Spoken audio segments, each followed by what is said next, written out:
इस काम से स्वयं सहायता समूह की जीविका दीदियों को लोन की राशि मिलने से सुविधा होगी। राज्य सरकार ने इस काम के लिए 1,000 करोड़ रुपए की स्वीकृति दी है, जिसमें से 105,000 रुपए की राशि जीविका निधि के बैंक खाते में आज भेजी जा रही है। और खुशी की बात है कि इसके लिए आगे केंद्र सरकार भी 110 करोड़ रुपए की सहायता देगी। इससे स्वयं सहायता समूह की जीविका दीदियों को काफी फायदा होगा। अब कुछ और बात हम करना चाहते हैं कि भाई हम लोगों की तो सरकार बनी थी 24 नवंबर 2005 को, और उसके पहले वाला तो कोई काम कुछ नहीं किया, लेकिन उसी में हम लोगों ने मिल करके एक साथ सब काम किया। अब महिला सशक्तिकरण पर जोर दिया गया है।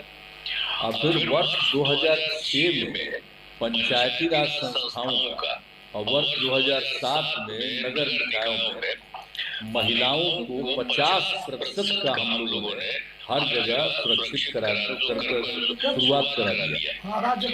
और फिर वर्ष 2013 से महिलाओं पुलिस में महिलाओं को 35% आरक्षण किया गया। और फिर 2016 में महिलाओं को सरकारी नौकरियों में 35% आरक्षण दिया गया।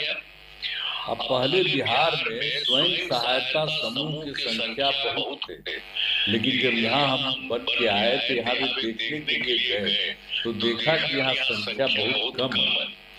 तो उसी स्थिति में हम लोगों ने उसको देखते हुए स्वयं सहायता समूह की संख्या जो कम थी, तो 2006 में ही विश्व बैंक से कर्ज लेकर राज्य में स्वयं सहायता समूह का गठन किया गया, आज जिसे हम लोगों ने नाम दे दिया जीविका। अब स्वयं सहायता समूह की संख्या लगभग 11 लाख हो गई है स्वयं सहायता समूह में, और जो हम लोग जीविका नाम दिया जीविका दीदियों का, तो उनकी संख्या हो गई है 1,40,00,000। इसके बाद फिर हम लोग 2024 में शहरी क्षेत्रों में भी स्वयं सहायता समूह का गठन और उसी में जीविका दीदियों का किया गया। तो उसके लिए जो काम शुरू किया गया है, तो अभी तो कुल मिलाकर के जो स्वयं सहायता समूह की संख्या 37,000 हो गई है, और जिसमें जीविका दीदियों की संख्या हो गई है 3,85,000 हो गई है। अब तेजी से काम चल रहा है, लगातार जारी है, तो ये भी अब काफी अच्छी संख्या में होगी।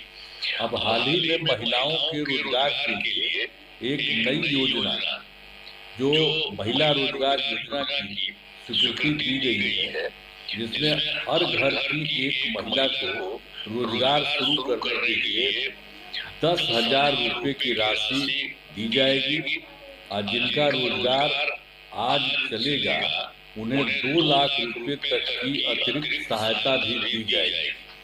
यह काम इसी सितंबर माह से शुरू होगा। अब कुछ दिन पहले राज्य सरकार ने कई नए निर्णय किए, हम लोगों ने इधर हाल में भी किया।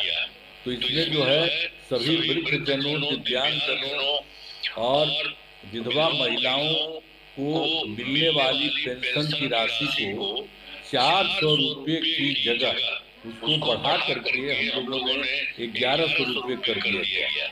और फिर एक बात और था जो पहले ही हम लोगों ने तय किया 2018 में, हर घर बिजली पहुंचा दी। अब पहले तो हम लोगों की सरकार आई थी, वहां पर इतना कम था कि हम पटना तक में भी कुछ नहीं था, 8,000 थोड़ा बहुत था। तो उसके बाद हम लोगों ने पूरे तौर पर काम किया और 2018 में हर घर बिजली पहुंचा दिया गया, और सरकार द्वारा शुरू से ही बहुत सस्ती दर पर बिजली दी जा रही थी। अब इसी साल हम लोगों ने, राज्य सरकार ने यह तय कर दिया कि अब सभी घरों में बिजली मुफ्त देना शुरू कर दिया हम लोगों ने। अब मुफ्त ही दिया जा रहा है सब लोगों को, ये भी किया जा रहा है, तो इसे लागू भी कर दिया गया है। और फिर दूसरी बात है कि 2020 में तो हम लोगों ने तय किया था युवाओं को 10 लाख सरकारी नौकरी और 10 लाख रोजगार। तो अभी वर्तमान में जो सरकारी नौकरी है उसका तो 10 लाख पूरा हो गया है, लेकिन जो रोजगार वाली बात थी वो बढ़ते बढ़ते हो गया है 39 लाख। तो अब हम लोगों का है कि इसी साल चुनाव के पहले तो अब ये 50 लाख से भी अधिक नौकरी और रोजगार हो जाएगा। अब तय किया गया है, इसीलिए हम लोगों ने आगे तय कर दिया, जो पहले किया था 10-10 ही, अब उसका तो 50% होने जा रहा है। तो इसलिए हम लोगों ने यह भी तय कर दिया है कि अगले 5 वर्षों में 1 करोड़ युवाओं को नौकरी और रोजगार दिया जाएगा। तो अब बिहार में नए उद्योग लगाने के लिए भी विशेष सहायता दी जाएगी। अब बिहार के विकास में केंद्र सरकार का पूरा सहयोग मिल रहा है। जुलाई 2024 के बजट में बिहार को विशेष आर्थिक सहायता के रूप में सड़क, उद्योग, स्वास्थ्य, पर्यटन, बाढ़ नियंत्रण के लिए भी बड़ी राशि देने की घोषणा की गई। और उसके बाद फरवरी 2025 के बजट में बिहार में मखाना बोर्ड, एयरपोर्ट की स्थापना, पश्चिमी कोसी नहर के लिए वित्तीय सहायता आदि की घोषणा की गई है। और इस वर्ष खेलो इंडिया यूथ गेम्स के आयोजन का वो अगर कुछ राज्यों में था, अब बिहार के लिए भी कर दिया गया केंद्र सरकार ने। आयोजन का जिम्मा अब बिहार को मिला, जो गौरव की बात है। तो आदरणीय प्रधानमंत्री जी इन दिनों कई बार बिहार आए और विकास के कई कार्यों का उद्घाटन किया और शिलान्यास किया। तो हम सब कामों के लिए आदरणीय प्रधानमंत्री श्री नरेंद्र मोदी जी का नमन करते हैं और इस कार्यक्रम के लिए आदरणीय प्रधानमंत्री श्री नरेंद्र मोदी जी का पुनः अभिनंदन करते हैं। और आपने इसके बारे में जो आज सोच लिया है जीविका दीदियों को मदद करने के लिए, ये बहुत बड़ी बात है। अब इसके बाद आप कीजिएगा तो और खुशी की बात है। हम लोग तो पहले से कर ही रहे